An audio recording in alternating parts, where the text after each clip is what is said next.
Well, hello, my valued listeners, and welcome back to another episode of Living in Your Power.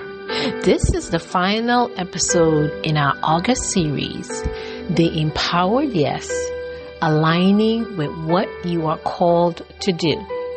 I'm your host, Dr. Marlene Greenleaf, and this month has been a journey from unlearning, people-pleasing, and fear-based yeses to embracing rest, discernment, and deep alignment with what God is really calling you to do.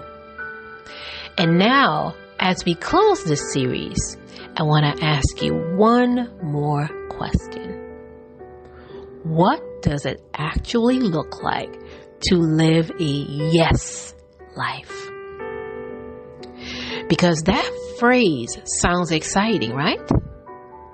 But it's also been overused. Living your yes life isn't just about being booked and busy. It's about being rooted and responsive. So today's episode is entitled, Living the Yes Life, What Alignment Actually Looks Like. Now, we live in a culture that celebrates doing constantly. But here's what I've learned. Activity isn't always alignment. You can be successful and stressed. You can be productive and off path. You can also be serving others and still betraying yourself.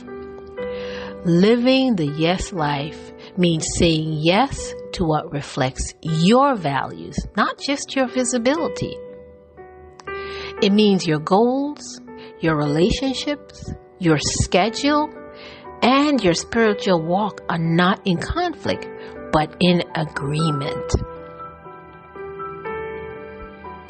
Now, Romans 12:2 tells us, do not conform to the patterns of this world, but be ye transformed by the renewing of your mind. Then you will be able to test and approve what God's will is, His good, pleasing, and perfect will. That, my dear listeners, is alignment. It's a mindset that keeps your spirit, your decisions, and your boundaries in sync with your assignment. Now, it doesn't mean that life is perfect. What it means is that you are not constantly fighting against yourself. Now, let me share what alignment looks like for me.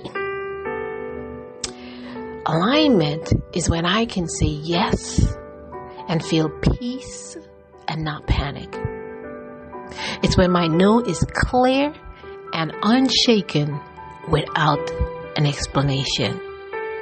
And it's when I serve not to prove, but because I am called. And honestly, it's taken me time and healing to get there.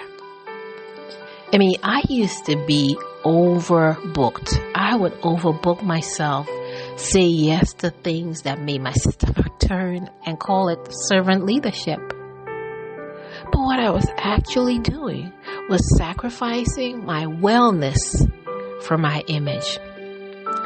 But now, I check in, I pray, and I listen to God and my body.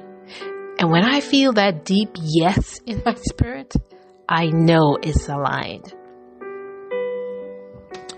So I want to share with you 3 ways to start living a yes life. For real. First, I want you to do a weekly alignment check-in. Ask yourself, what feels forced right now? What feels flowing? And let go of what feels off. Next, I want you to check for fruit.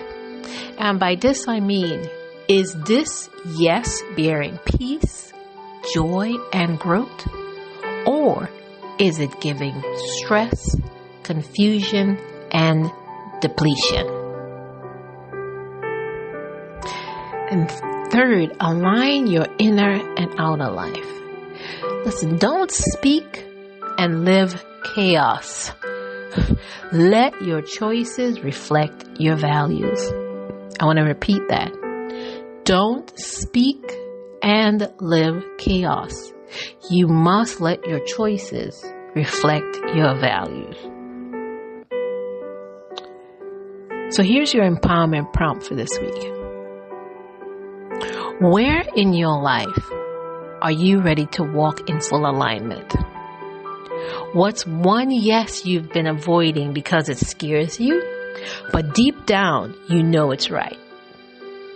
I want you to write it down, pray on it, and take one action step this week on that.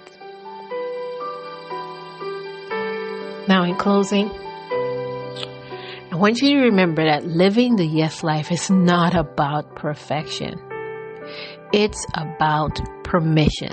Permission to show up whole, rested, focused, and led by God, not by fear or hustle. You don't need to chase alignment. You just need to return to it again and again. I want to thank you, dear listeners, for walking through this series with me. And guess what? We're just getting started.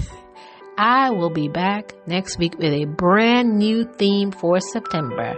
And trust me, you don't want to miss it.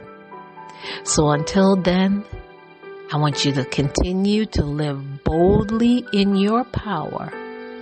And if it gets tough, just breathe. You still have the strength to rise.